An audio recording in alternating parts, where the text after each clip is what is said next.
Vibration को स्थायी अमरता में कैसे बदला जाए? आत्मस्वरूप बन जाओ तो निराकारी वाइब्रेशन हो जाए, तो निराकार अमर लोक परम धाम चले जाओ। ओके। क्या 5 तत्वों से बना शरीर कभी अमर हो सकता है? नहीं हो सकता। क्या सृष्टि का अंत भी आत्मा को प्रभावित करता है? सृष्टि का ये अर्ध प्रलय प्रलय में आत्मा को तो थोड़ा प्रभावित करता है, मगर आत्मज्ञान होता है तो ऊपर के लोक में चले जाते हैं, तो वो बच जाती है। हम्म। क्या हम शरीर रहित अमर चेतना के रूप में रह सकते हैं? शरीर कभी भी अमर नहीं बन सकता, हम्म। चेतना आत्मा ही अमर बन सकती। हम्म। तो वही आज जो ये क्वेश्चन मैंने पूछे हैं बापूजी के साथ, ये अमरता के रहस्य को हमने समझा है। तो ये ह्यूमन इमॉर्टैलिटी के बारे में जो हमने बापूजी से जो गूढ़ ज्ञान को हमने प्राप्त किया है, तो यहाँ बापूजी हमें दिव्य आत्मा, ब्रह्म ज्ञानी, सूक्ष्म लोक की बातें यहाँ समझा रहे हैं। जो जीवन, आत्मा, ब्रह्मांड और अमरता पर अद्भुत ज्ञान रखते हैं, उनके बारे में बापूजी ने बताया। आज हमने जो जाना है वो आत्मा कैसे अमर होती है, क्या विज्ञान अमरता की खोज कर सकता है, क्या चेतना को जागृत करके मृत्यु पर विजय पा सकती है। तो हमने ये बहुत कुछ आज समझा है, देवता के बारे में, सूक्ष्म दुनिया के बारे में, ग्रहों के ऊपर जीवन के बारे में, ब्रह्म ज्ञान के बारे में, अमर आत्माओं के बारे में। बापूजी का खुद का अनुभव भी बताया उन्होंने। अमरता के ऊपर जो भी यहाँ पर बापूजी ने बहुत ही गहरी बातें समझाई हैं। तो बापूजी आप अब अपने हिसाब से कुछ एक्स्ट्रा बताना चाहते हैं इस अमरता वीडियो के देखो, सब्जेक्ट बहुत में? ब्रह्म ज्ञान पर वीडियो देखो, सब आ जाएगा। ओके। तो आज जो बापूजी ने बात कही है, मैं अगर उसकी समरी में बात करूं तो हमारा जो ये मृत्यु लोक है, ये धरती पे साइंस कुछ भी कर ले, लेकिन वो आत्मा को, जब तक आत्मज्ञान नहीं होगा, वो अमरता की अनुभूति नहीं कर सकता। चाहे शरीर के सभी अंग नए लगवा लो, लेकिन ये मृत्यु लोक का ही शरीर रहेगा। उसका प्रूफ है कि सतयुग, त्रेता, द्वापर, कलयुग, चारों युग के अंदर जितने भी अवतार आए वो भी शरीर छोड़ के गए। तो आज का मनुष्य अमरता की झूठी खोज में जा रहा है। इससे बेटर है कि अपनी चेतना को ज्ञान से भरपूर करें, आत्मा को जागृति करें, चेतना को समझे, उसके पावर को समझे, और ज्ञान सुन के जो मोक्ष की अनुभूति करनी है पहले वो करें, और उसके बाद में फिर आत्मस्वरूप बने, और फिर यहाँ से ब्रह्म ज्ञान प्राप्त करके मृत्यु लोक से अमर लोक की यात्रा करे, और परम धाम में जाके ही वो अमर बन सकता है। जब तक ये ब्रह्मांड का समय रहेगा तब तक तो रहेगा। लेकिन अगर आपको और भी इसके बारे में जानना है तो बापूजी ने ब्रह्मांड, महाब्रह्मांड, परम महाब्रह्मांड और मल्टीवर्स, उससे ऊपर परम परम महाब्रह्मांड के बारे में बात बताई है।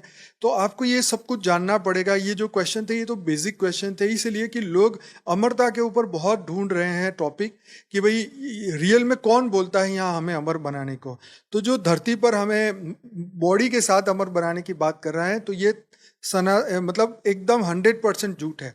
बॉडी कभी अमर नहीं हो सकती, ये तो नाशवंत शरीर है, आज है कल नहीं है। परंतु चेतना को अगर ये ज्ञान हो गया तो चेतना अमर हो सकती है, और धरती पर जितना भी समय बाकी है ब्रह्मांड का, उस ब्रह्मांड, मतलब ये जो जीवन मृत्यु के चक्र से निकल के ऊपर जा सकती है, और सदा काल के लिए अमर उसी को कहते हैं जो परम धाम तक पहुंचता है। तो आज का ये एपिसोड आपको कैसा लगा जरूर से बताइएगा। अच्छा लगा है तो लाइक, शेयर, कमेंट जरूर करिएगा। और डेली रात को 10 से 11 लाइव मेडिटेशन इसी चैनल पर मैं कराता हूँ, और 1350 के आसपास एपिसोड आ चुके हैं। मॉर्निंग में जुड़ना चाहते हैं तो परम शांति मोटिवेशन एंड मेडिटेशन की चैनल पे जुड़िए, साक्षी के साथ सुबह 5:30 से 6:30 बजे उसके साथ जुड़िए। 700 से ज़्यादा एपिसोड अवेलेबल है वहाँ पर। तो ये सभी चैनलों को जरूर से सब्सक्राइब करिए। हमारी चैनल एक और भी है, स्पिरिचुअल पॉडकास्ट विद आनंद, जिसमें करीबन 250 के आसपास हमारे पॉडकास्ट दिव्य आत्माओं के रखे हुए हैं। तो जरूर से उसे भी सब्सक्राइब करिए। और बापूजी ने जो दिव्य ज्ञान दिया है उसकी बहुत सारी बुक्स अवेलेबल है हमारी paramshanti.org वेबसाइट पर, वहाँ से फ्री में डाउनलोड करिए, और आप इसको व्हाट्सएप में भी शेयर कर सकते हैं। तो बापूजी ने जो ज्ञान दिया है ये बहुत ही कीमती है, बहुत ही इम्पोर्टेंट है। आज के समय के लिए हमें समझना होगा कि अगर हमें ज्ञान हुआ तो ही हमारी चेतना बचेगी, नहीं तो अज्ञान वश में मनुष्य ऐसे कर्म करेगा, उतनी वासना हो जाएगी कि वो 84 लाख योनि में जानवर बन जाएगा। बापूजी आखिरी सवाल, 84 लाख योनि में फंसी हुई आत्मा क्या वापिस शिव बन सकती है? क्या वो वापिस ऊपर जा आत्मा की सकती? पावर ही डाउन हो जाती है तो कैसे दोबारा मनुष्य बनना? आप सोचो, ज्ञान से सोचो। ब्रह्म ज्ञान हो वो ही सोच सकता है। जब आत्मा अनेकों जन्मों से पावर लॉस करती करती करती करती करती एक साधारण अमीबा बन गई, तो क्या ये अमीबा दोबारा मनुष्य बन सकती? सोचो, बुद्धि से सोचो। ब्रह्म ज्ञान से सोचो, जिसको ब्रह्म ज्ञान नहीं, कभी तो एक ऐसा मौका मिलता होगा कि वो भी नहीं, मनुष्य ऐसा बने। नहीं। चलो अमीबा को छोड़ो, किसी और की बात करें, जानवरों में। कोई नहीं, जानवर बन गया जैसे तो शास्त्र में लिखा है कि गाय भी नेक्स्ट में मनुष्य बनेगी, तो कभी क्या वो उसको मौका एक मिलेगा? गाय जैसी जानवर कभी हम्म। मृत्यु लोक से अमर लोक में मनुष्य बन के फिर अमर लोक जा सकता है। क्योंकि नाम गोलोक रखा है, जब ऊपर का नाम गोलोक रखा है देवता तो में है गायों ना, को तो एंट्री होगी ना। देवताओं में गोलोक है, तो गोलोक में गाय होती है ना, तो गोलोक तक जाएगी विष्णुपुरी। ओके। मगर विष्णुपुरी तो अमर नहीं है। हम्म। तो मतलब आज सीधी सी बात है कि अगर मनुष्य ही ज्ञान सुन के अमर नहीं बन पा रहा है, तो ये जानवर बेचारे कैसे बनेंगे? क्योंकि उनको तो ज्ञान हो नहीं सकता। उनकी जो चेतना है या उनका जो जीव है वो बहुत ही नीचे के लेवल पे है। तो इसीलिए ज्ञान बहुत इंपॉर्टेंट है कि ऊर्ध्व गति में जाने के लिए, ऊर्ध्व गति पाने के लिए, कि ज्ञान ही एक माध्यम है जिसके माध्यम से आप अमर बन सकते हैं। तो बहुत बहुत धन्यवाद सभी दिव्य आत्माओं का इस पूरे पॉडकास्ट को देखने के लिए। बेहद की परम महाशांति है। बहुत बहुत धन्यवाद बापूजी। परम బేహద్ పరం మహాశాంతి. బేహద్ ఆత్మిక పరివారమునకు, ఆత్మిక సోదరి సోదరులకు బాపూజీ దశరథ్ భాయ్ పటేల్ తెలుగు ఛానల్కు స్వాగతం. మనము బాపూజీ అమరత్వం గురించి లైవ్లో అనంతభాయ్ ద్వారా ప్రశ్న ఆన్సర్ల యొక్క టాపిక్ 5 పార్ట్స్ విన్నాము. ఇది లాస్ట్ 6వ పార్టు. బాపూజీ యొక్క స్వయం అనుభవము అడిగారు అనంతభాయ్, మీరు అమరత్వాన్ని ఎలా అనుభవం చేసుకున్నారు అని. దాని గురించి బాపూజీ కూడా చెప్పడం జరిగింది. సూక్ష్మ శరీరంతో వెళ్ళను, నేను ఆత్మస్వరూపంలో ఉంటూ దివ్య దృష్టితోటి అన్ని చూస్తాను, దివ్య లోకాలు, దివ్య అమరత్వ స్థానము ఉన్నది కూడా నేను చూస్తాను అని అన్నారు. ఇప్పుడు మీరు దీన్ని బాపూజీ చెప్పేటువంటి లాస్ట్ పార్ట్ తెలుగు అనువాదము. అనంతభాయ్ ఇంకా క్వశ్చన్ అడుగుతూ ఉన్నారు, బాపూజీ ఇది అమరత్వం యొక్క రహస్యం గురించి, హ్యూమన్ ఇమోరిటీ గురించి మనము ఇప్పుడు తెలుసుకుందాము. ఇది గుహ్యమైన జ్ఞానము. అయితే ఇక్కడ బాపూజీ దివ్య ఆత్మ, బ్రహ్మ జ్ఞాని, సూక్ష్మలోక విషయాలు ఇక్కడ అర్థం చేసుకోవాలి.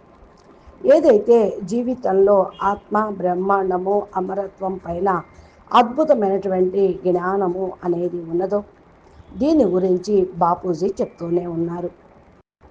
ఈరోజు మనము ఏదైతే తెలుసుకుంటూ ఉన్నామో, ఆత్మ ఎలా అమరత్వం పొందుతూ ఉంటుంది, విజ్ఞానం అమరత్వం యొక్క వెతుకులాట ఎలా జరుగుతుంది, చైతన్యము యొక్క జాగృతి మృత్యులోకంలో విజయం అనేది ఎలా పొందుతుంది అనే దాని గురించి అడుగుతూ ఉన్నారు. మనమైతే చాలా చాలా ఈరోజు తెలుసుకున్నాము. దేవతల గురించి, సూక్ష్మ ప్రపంచం గురించి, గ్రహాల పైన జీవితం గురించి, బ్రహ్మ జ్ఞానం గురించి, అమర ఆత్మల గురించి బాపూజీ యొక్క స్వయం అనుభవం కూడా చెప్పారు. అది కూడా మనం తెలుసుకున్నాం. ఇందుకు అమరత్వము పైన ఇంకా ఏమని ఉన్నది అని బాపూజీ కూడా చాలా గుహ్యమైనటువంటి రహస్యాలు మనకు చెప్పడం జరిగింది. బాపూజీ, మరి ఇప్పుడు మీరు మీ యొక్క అనుభవం లెక్కతోటి ఎక్స్ట్రా ఏదన్నా చెప్పాలి అనుకుంటే చెప్పండి, అమరత్వం యొక్క సబ్జెక్టు గురించి అని అడుగుతున్నారు అనంతభాయ్. బాపూజీ అంటూ ఉన్నారు, బ్రహ్మ జ్ఞానము అనే వీడియోని చూడండి, అన్ని విషయాలు దాంట్లో వచ్చేస్తాయి అంటూ ఉన్నారు. ఇంకా అనంతభాయ్ అంటున్నారు, ఈరోజు బాపూజీ చాలా విషయాలు చెప్పారు, దీని యొక్క సమరీ నేను మీకు చెప్తాను. ఏంటి అంటే, ఇది మృత్యులోకము. ఈ భూమి పైన సైన్స్ వాళ్ళు ఏదైతే చేస్తూ ఉన్నారో అది ఏమీ అసలు కొంచెం కూడా గొప్ప అనేది కాదు. ఎందుకనంటే ఆత్మను ఎంతవరకు అయితే వాళ్ళు తెలుసుకోరో, ఆత్మ జ్ఞానం లేదో, అమరత్వం యొక్క అనుభూతి కాదో అంతవరకు ఏమీ తెలుసుకోనట్లే. శరీరం అనేక అంగాలు అయితే కొత్తని తగిలించి పెడుతూ ఉన్నారు. కానీ మృత్యులోకమే కదా, ఈ శరీరం ఉండేది మృత్యులోకంలోనే. దీనికి ప్రూఫ్ కూడా సత్య, త్రేత, ద్వాపర, కలియుగాలు 4 యుగాల లోపల కూడా ఉంటూ ఉంటుంది. ఈ యొక్క అవతారం తీసుకోవటం జరుగుతూ ఉంది. అని అంటూ ఉంటారు. కొంతమంది 4 యుగాల్లో విష్ణు అవతారం, శివుడి యొక్క అవతారాలు, దేవతా అవతారం ఇవన్నీ ఉన్నాయి. వాళ్ళు కూడా శరీరం వదిలేసి వెళ్ళిపోయారు. ఈరోజు మానవులు అమరత్వాన్ని అందుకే అసత్యమైనటువంటిదిగా ఈ యొక్క పరిశోధనలో చేస్తూ ఉన్నప్పటికీ కూడా దీనికంటే బెటరు మనము చైతన్యంలో జ్ఞానాన్ని పూర్తిగా మనం నింపుకోవాలి అని, ఆత్మ జాగృతి కావాలి అని, చైతన్యాన్ని అర్థం చేసుకోవాలి, ఆ పవర్ని గ్రహించాలి. జ్ఞానం విని ఏదైతే మోక్షం యొక్క అనుభూతి చేసుకోవాలో అదే మరి తర్వాత ఆత్మస్వరూపంగా కావటము. ఇక్కడ బ్రహ్మ జ్ఞానము ప్రాప్తి పొందాలి. మృత్యు లోకం నుండి అమర లోకంలోకి యాత్ర చేస్తూ ఉన్నాము అంటూ ఉన్నారు. పరంధామంలోకి వెళ్ళి ఉండాలి, అమరులుగా కావాలి. ఎంతవరకైతే ఈ బ్రహ్మాండం యొక్క సమయం అనేది ఉంటుందో అప్పటి వరకు కూడా మరి వీళ్ళు ఉంటారు కొందరు ఆత్మలు. కానీ మీరు ఏదైతే ఏ వైపుకైతే అర్థం చేసుకుంటూ ఉంటారో అదే విధంగా మీ మెంటాలిటీ తయారవుతుంది. బాపూజీ బ్రహ్మాండము, మహాబ్రహ్మాండము, పరం మహాబ్రహ్మాండము, మల్టీవర్సు, దీనికి పైనటువంటి పరం మహా బ్రహ్మాండం గురించి కూడా చెప్తూ ఉన్నారు. ఈ యొక్క టాపిక్ చాలా రియల్గా ఎవరు చెప్తున్నారో అర్థం చేసుకోండి.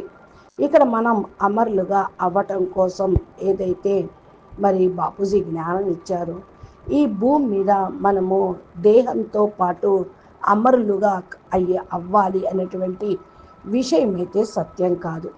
ఇది 100% అసత్యమే. ఎందుకంటే ఎవరు కూడా దేహంతో అమరులు కాలేరు అని చెప్తూ ఉన్నారు. ఎందుకంటే ఇది నశ్వరమైనటువంటి శరీరం. ఈరోజు ఉంటుంది, రేపు పోతుంది. కానీ చైతన్యము, ఆత్మ జ్ఞానం ఏదైతే ఉందో అదైతే శాశ్వతము. చైతన్యము అమరమవుతూ ఉంటుంది. భూమి మీద ఎంతైతే సమయం ఉన్నదో బ్రహ్మాండానికి అంతవరకే.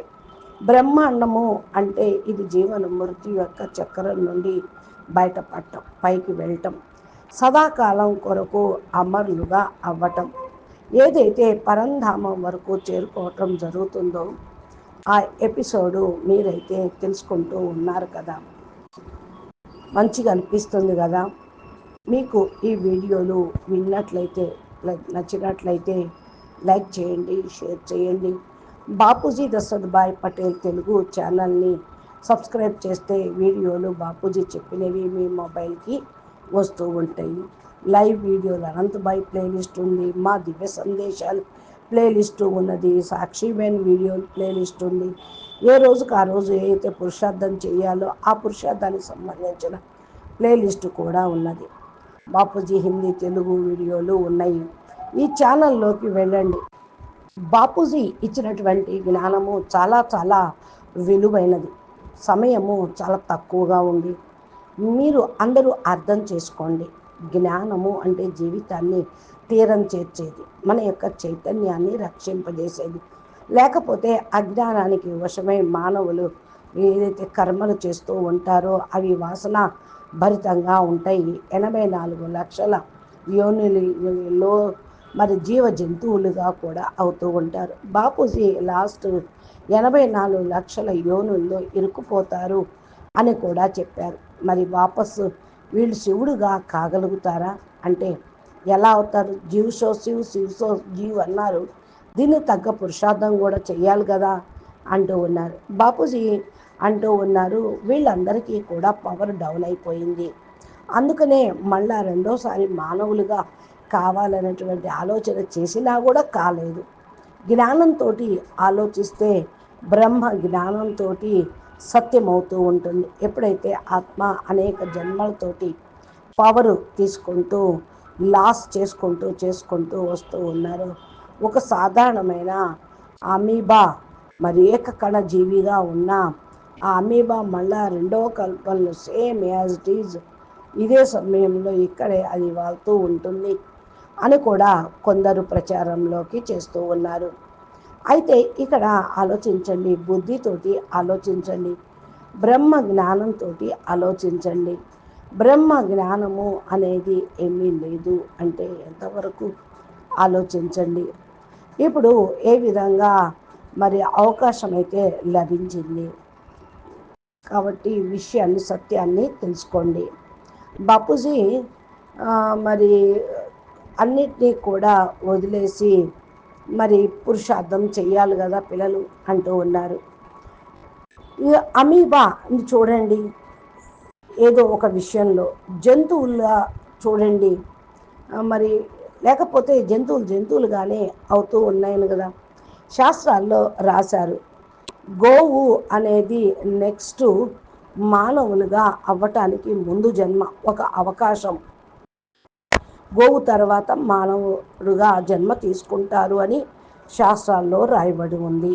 ఇది నిజమేనా బాపూజీ అని అడుగుతుంటే బాపూజీ అంటున్నారు, ఈ ఆవు అనేది జంతువు మృత్యు లోకంలో అమరలోకంలో మనుషుల కంటే కూడా గొప్పది.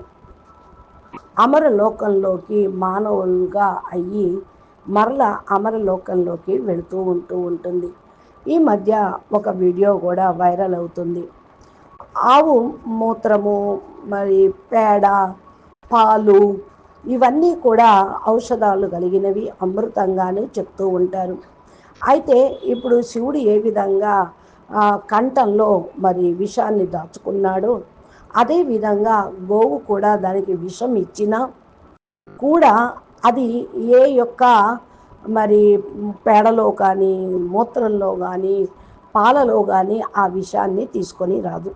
మరి ఆ విషం ఎక్కడ ఉంటుంది అంటే పూర్తిగా తన లోపలికి ఇముడు చేసుకుంటూ ఉంటుంది. ఒక ఆవు మాత్రమే ఆక్సిజన్ పీల్చుకొని ఆక్సిజన్ని ఇస్తూ ఉంటుంది. అందుకనే గోమాత అని అనటం జరిగింది.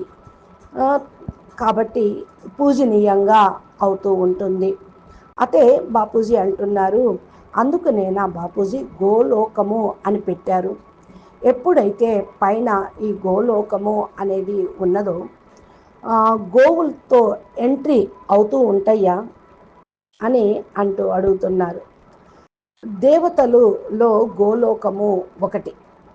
గోలోక పరంధామము అని కృష్ణుడు ఆయన భక్తులు ఆయన్ని ఫాలో చేసే వాళ్ళందరికీ ఒక పరంధామము గోలోక ధామం అనేది ఏర్పరిచి ఉన్నది. గోలోకం వరకు ఎవరైతే దేవతల్ని పూజించిన వాళ్ళు అమరులు కావాలి అనుకొని ఉంటారో వాళ్ళు వెళతారు. కొందరు విష్ణుపురికి వెళతారు. విష్ణుపురి కూడా అమరమైనది ఏమీ కాదు. గోలోక పరంధామం కూడా అమరమైనది కాదు. శివపురి కాదు అమరధామం అంటున్నారు బాపూజీ. అంటే బాపూజీ ఇప్పుడు సీదా కరెక్ట్గా మనం అర్థం చేసుకోవాలంటే మానవులు జ్ఞానం విని అమరులుగా కాలేరు. జంతువులు నుండి ఎలా వాడు రక్షించుకోవాలి అంటే వాళ్ళు జ్ఞానం పొందకపోతే, వాళ్ళ చైతన్యాన్ని జాగృతం చేసుకోకపోతే వాళ్ళు జీవులుగానే ఇంకా నీచమైనటువంటి లెవెల్లోనే ఉండిపోతూ ఉంటారు. జ్ఞానము అనేది ఇంపార్టెంట్. ఊర్ధ్వ గతిలోకి తీసుకొని వెళ్ళేదే జ్ఞానం. ఊర్ధ్వ గతిని పొందటానికి జ్ఞానము ఒక మాధ్యమం ఉన్నది. ఈ యొక్క మాధ్యమంతోటే మీరు అమరులుగా అవుతూ ఉంటారు అంటూ ఉన్నారు బాపూజీ. కాబట్టి మనము ఈ విషయాన్ని తెలుసుకొని సత్యాన్ని గ్రహించి మరి బాపూజీ జ్ఞానాన్ని మనం ధారణ చేసి ఆత్మస్వరూపంలో ఉంటూ పూర్తిగా ఆత్మ అమరమైనది. ఆత్మ లైటు, శరీరము లైటు, పరంప్రకాశంలో ఉంటేనే మనం అమరులం అవుతూ ఉంటాము. జ్ఞానమే ఒక మీడియా మాధ్యమం కనుక మీ అందరికీ కూడా దివ్యాత్మలందరికీ కూడా బాపూజీ పోడ్కాస్ట్ చూసినందుకు చాలా చాలా ధన్యవాదాలు. ఇది ఇన్ని పార్ట్స్గా ఉన్నది. వీటిని మీరు ఒక ప్లేలిస్ట్ లాగా తయారు చేసుకుని అన్నీ 1 by 1 మళ్ళా ఒకసారి తెలుగు హిందీ తెలుగు 1 by 1 6 పార్ట్లు మీరు చూసినట్లయితే పార్ట్స్ మీకు జ్ఞానం అనేది అవగాహన అనేది అవుతూ ఉంటుంది. ఇప్పుడు ఆత్మని రక్షించుకునే ఉపాయం ఏదైతే బాపూజీ చెప్పారో అది తప్పకుండా తెలుసుకుంటారని భావిస్తూ ముగిస్తూ ఉన్నాము. అచ్చా, పరం శాంతి, నమస్తే, ధన్యవాదాలు. बेहद के बेहद परम परम परम महाशांति है, महाशांति है, महाशांति है. नमस्ते. ధన్యవాదాలు.